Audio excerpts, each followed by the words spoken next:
একটা গান লিখো আমার জন্য, একটা গান লিখো আমার জন্য। না হয় আমি তোমার কাছে ছিলেমতি নগণ্য, একটা গান লিখো আমার জন্য, একটা গান লিখো আমার জন্য। হ্যালো সবাইকে, সবাই কেমন আছো? আশা রাখি সবাই ভালো আছো, সুস্থ আছো। তোমাদের আশীর্বাদে আমিও ভালো আছি। তো দেখো, সকাল সকাল উঠে একটা গান গেয়ে ফেললাম। কি করব বলো? সুন্দর একটা ভিউ দেখে আর মনটা মারলো না। আজকে সকালটা এত সুন্দর, মানে হালকা হালকা কুয়াশা, মানে একটা পূজার আমেজ আমেজ মানে এরকম মনে হচ্ছে। আর শরৎকাল মনে এসে গেছে এরকম একটা ভাব হচ্ছিল। তো তাই আর দেখে মনে খুশি ধরে রাখতে পারছিলাম না, তো একটা গান গেয়ে নিলাম। তো জানি না তোমরা কিভাবে নেবে গানটাকে, তবে আমি তো আর প্রফেশনাল শিল্পী নই। তো যাই হোক, নিজের মতো করে গিয়েছি, এই আর কি। ভুলভ্রান্তি হলে অবশ্যই ক্ষমার দৃষ্টিতে দেখো। তো তারপরে দেখো, এই যে আমি দুপুরে রান্না করব আর কি। দুপুরে রান্নার জন্য কিন্তু আমি ডালটা ভেজে বসিয়ে দিয়েছি। ডাল আর এখানে দেখো কত কাপড় চোপড় আছে, এগুলো সব আমি ধুয়ে দেবো। বেডশিট আছে, তারপরে হচ্ছে শিবার বাবার এই জামা কাপড় আছে, তার প্যান্ট শার্ট আছে, তারপরে হচ্ছে আমার কিছু কাপড় ছিল। তো যাই হোক, সেগুলো কিন্তু আমি ধুয়ে একদম স্নান টান সেরে নিয়েছি। নেওয়ার পরে এসেছি ছাদে কাপড়গুলো মেলে দিতে। প্রথমে ভাবলাম তো আজকে হচ্ছে এগুলো শুকাবে না, কারণ কেমন মেঘলা মেঘলা হচ্ছিলো। তো তারপর দেখি হঠাৎ করে একটু রোদ বের হলো। তো ভাবলাম যে ঠিক আছে, এই সুযোগ আর হাতছাড়া করা যাবে না। আমি ছাদে যদি কাপড়গুলো দিয়েছি তাহলে দেখা যাবে যে 1-1.5 ঘন্টার ভিতরে কাপড়গুলো সুন্দর শুকিয়ে যাবে। তো এই জন্য আর কি ছাদে আসলাম কাপড়গুলো মেলে দিতে। আর যদি আমি বাসাতে মানে বাড়ির ব্যালকনিতে মেলে দিই তাহলে দেখা যাবে যে সারাদিনে শুকাবে না, কারণ যে রোদের অবস্থা। তো যতটুকু রোদ উঠেছে আমার মনে হয় যে শুকিয়ে যাবে। তো যাই হোক, তারপরে এই যে কাপড়গুলো সব মেলো হয়ে গেছে। এখন কিন্তু আমি এই যে একটু ক্লিপ লাগিয়ে দিব আর কি। আর ওদিকে তো আমি রান্না বসিয়ে দিয়েছি, আমি হচ্ছে ডাল বসিয়ে দিয়েছি। তো তারপরে যে হচ্ছে রান্নাটা কমপ্লিট করে নেব। আর দেখো, আমি কিন্তু পূজাটাও করে নিলাম আর কি। পূজাটা কিন্তু আমার হয়ে গেছে, এই দেখো, দেখতে পাচ্ছ। তো আজকে সকালে হচ্ছে আমি উঠে কাজকর্ম সব কিছু অফ ক্যামেরাই করে নিয়েছি, বেশিরভাগ কাজই। তো যাই হোক, তারপরে কিন্তু এই যে আমি কাপড় চোপড় দিয়ে স্নান টান করে এসে পূজা টুজা দিলাম। আর হচ্ছে এখন রান্নাবাড়ির পালা। তো যাই হোক, আমি ডালটা হচ্ছে কিন্তু সোমবারও দিয়েছি, ডাল সোমবার দিয়ে এসে কিন্তু ওদিকে ডালটা জাল হচ্ছে। আর এদিকে আমি এসেছি বিছানাটা তুলে নিতে। বিছানাটা তুলে নিয়েছি, ধুয়ে দিয়েছি। তো বেডশিটটা পেরে দিলাম আর কি। আর দেখো, আমি একদম হালকা পাতলা ছোটো চাদর পারছি। কী জন্য জানো? মানে ধুতে যত অসুবিধা না হয়। আর জানো, বড় চাদর যখন আমি পারি আমার ধুতে অবস্থা খারাপ হয়ে যায়।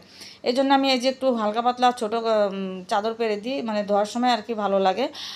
তো যাই হোক, এই জন্য। আর চাদরটা ভালোই আছে এমনি, মানে কোথাও একটু মানে ছিঁড়ে নিত, এই জন্য আর কি। ঠিক আছে, যে কদিন চলুক। আর সুন্দর একদম মানে নরম সফট হয়ে গেছে, এই জন্য আর কি ভালো লাগে চাদরটা। তো দেখবে যে কোনো একটা জিনিস যখন পুরনো হয়ে যায়, যেমন হচ্ছে ওই তোমার ওই জামা কাপড়ই বলো বা যে কোনো জিনিসই বলো, সেই জিনিসের উপর কিন্তু একটা মায়া পড়ে যায়। তাই দেখো, আমি চাদরটা মায়াতে কিন্তু আমি রাখতে পারি না। মানে কখন মনে হয় মাঝে মধ্যে যে ঠিক আছে রেখে দিই, আর পারবো না। কিন্তু আবার মাঝে মধ্যে মনে হয় যে না, পেরেই দিই, ভালো লাগে আর কি। তো যাক, এই আর কি কথা। তো তারপরে এই যে চাদর টাদর পেরে তারপরে হচ্ছে ওই আসবাবপত্রগুলো একটু মুছে নিলাম। তো মুছে তারপরে হচ্ছে আসলাম যে ঘরটা ঝাড়ু দিতে। এদিকে কিন্তু শিবা স্কুলে চলে গেছে। আর আমি ঘরটা ঝাড়ু দিয়ে তারপর হচ্ছে ডালটা যে নামিয়ে নেবো আর কি। তো ঘরটা ঝাড়ু দিচ্ছি। আর দেখো হচ্ছে সকালে একবার কিন্তু ঝাড়ু হয়ে গেছে ঘর, আবার আমি ঝাড়ু দিচ্ছি। দেখো তারপরে ঘর থেকে কি বাড়াচ্ছে। আর এরকমই মানে ঘর যখনই ঝাড়ু দেবো তখনই মানে এরকম কিছু বের হবে মানে ঘরে। আর বিশেষ করে যে শিবা স্কুলে গেছে, ও আবার ওই যে কেস পরেছিল, কেসের ধুলোগুলো পরে আর কি। তো যাই হোক, এখন হচ্ছে ঝাড়ুতে আমি এখানে এক সাইডে রেখে দেবো। তারপরে দুপুরে রান্না টান্না শেষে আবার যখন ঝাড়ু দেবো তখন হচ্ছে আমি একবারে হচ্ছে ফেলে দেবো আর কি, বেলচাতে নিয়ে তারপর হচ্ছে ডাস্টবিনে ফেলে দেবো। তো তারপরে এই যে এই ঘরে খাটটা একটু মুছতে আসলাম। এই ঘরে খাটও একটু ধুলো পড়েছে দেখো। তো এই যে মুছে দিচ্ছি। তো প্রতিদিন এরকম মোছামুছি একটু থাকে আর কি, করতেই থাকে। তারপরে ধুলো পড়ে এই ঘরে, আর একটু বেশিই ধুলো পড়ে সবসময়ের জন্য। আর এদিকে দেখো আমার ডালটা হয়ে গেছে। আজকে রান্না করলাম হচ্ছে মুগ ডাল। আজকে হচ্ছে সোমবার, নিরামিষ। আর কাঁকরোল ভাজা করে নিচ্ছি। আর এই মুগ ডালটা রান্না করেছি ওই ভেজে নিয়ে রান্না করেছি মুগ ডালটা। তো দেখো কাঁকরোল ভাজা করছি, আর হচ্ছে একটু মুখি ভাজা করব, সেটা হচ্ছে শিবার জন্য। ও মুখি ভাজা পছন্দ করে, আমিও করি কিন্তু আমার জন্য করব না, শিবার জন্যই করব। আর ওই যে ওর বাবা লাইয়ের ডোকা এনেছিল শাক, তো বেশি নিয়ে নিয়ে অল্প করে হচ্ছে লাইয়ের শাক আর হচ্ছে ডাঁটা দিয়ে একটু কালো জিরা হচ্ছে ফোড়ন দিয়ে ভাজা করছি আর কি। খেতে কিন্তু খুবই ভালো লাগবে।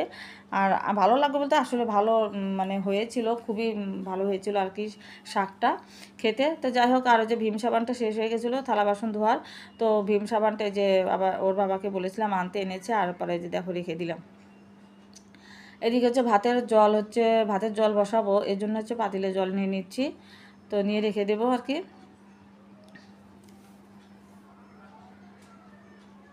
তো এই তো কথা। আর আজকে তো হচ্ছে নিরামিষই তো রান্না করছি। আর এখানে দেখো যে চালগুলো হচ্ছে ভিজিয়ে রেখেছিলাম, তো একটু ধুয়ে তুলে রাখবো আর কি। আর খুব কিন্তু গরম পড়েছে, অনেকই গরম পড়েছে, কি বলবো সে কথা। আর অনেক গরম পড়েছে, মানে রৌদ্র বেশি নেই কিন্তু অনেক গরম।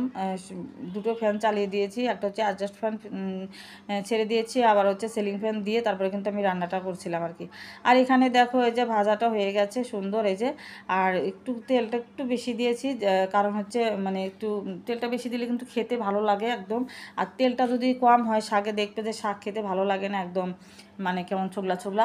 আর এদিকে দেখো আমি ছাদে এসেছিলাম কাপড় তুলতে, কাপড়গুলো তুলে নিয়ে সব চলে গেছি। তারপরে দেখো এই পাইপের হচ্ছে ছিদ্র ছিল, সেটা দিয়ে দেখো কেমন জল বের হচ্ছে ফোয়ারার মতো।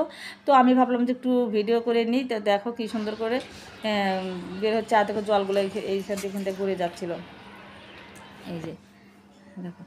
তো তারপরে এসেই দেখি যে আমি ছাদে থেকে নামার সাথে সাথে দেখি শিবার বাবা এসেছি, এই যে কতগুলো ডাব নিয়ে, এই যে 6টা ডাব নিয়ে এসেছে। তো একটা ডাব হচ্ছে কাটছে আর কি, আর 5টা ডাব আছে দেখো। তো প্রতিদিনই প্রায় এখন ডাব আনতেছে, আর বিশেষ করে আমার জন্য আনতেছে। আমাকে একটু ডাব খেতে বলেছে ডাক্তার, এই জন্য। তো দেখো ডাবের জল এই যে নিয়ে, ওর বাবা কখন তো বলছে খেতে, আমি বলছি খাবো খাবো খাবো, তা না বলছে এখনই খেতে হবে। তো দেখো ডাবের জল খেয়ে নিচ্ছি, আর ডাবের জল এখন খাচ্ছি, আর ভাত খেতে পারবো না, কারণ ডাবের জল খেলে না দেখা যায় যে পেটটা একটু ভরা ভরা থাকে, ভরে যায়, আর ভাত খাওয়া হয় না। তো তারপরে যে দেখো ডাবের জলটা খেয়ে এই যে কাপড়গুলো যে সব তুলে নিয়ে এসেছিলাম, তো সেগুলো হচ্ছে এখন এই যে আমি ভাঁজ করে করে রেখে দেবো। ওই তোমার হচ্ছে শিবার বাবার প্যান্ট শার্ট ভাঁজ করবো, আমার কাপড় চোপড় আছে, তারপরে এই বেডশিটগুলো আছে, তো সবগুলো ভাঁজ করে যার যার স্থানে রেখে দেবো আর কি। আর ওদিকে শিবার বাবা গেছে স্নান করতে, ময়নাটাকে স্নান করালো, স্নান করে এখন নিজে স্নান করতেছে, তারপরে হচ্ছে খেতে দেবো। আর শিবা তো স্কুলেই গেছে, শিবা স্কুল থেকে আসতে হচ্ছে 5:30 বাজবে আস্তে আস্তে আর কি। তো যাই হোক বন্ধুরা, আমার ভিডিওটা তোমাদের কেমন লাগে অবশ্যই তোমরা একটু কমেন্টে জানিয়ে দিও। আর ভালো লাগলে অবশ্যই লাইক কমেন্ট শেয়ার করে দেবে বন্ধুরা। তো ভিডিওটা আর আমি বড় করছি না, দেখো এখন কিন্তু সন্ধ্যা লেগে গেছে, এই যে বিকেল না, একটু সন্ধ্যায় লেগে গেছে। তো দেখো সন্ধ্যার দেখো আকাশটা কত সুন্দর লাগছে না।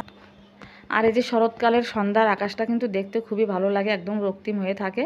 তো দেখো আজকে ওইরকম অত লাল হয়নি, তবুও দেখতে খুবই সুন্দর লাগছে। আমি তো অনেকক্ষণই দাঁড়িয়ে থেকে দেখছিলাম আর কি।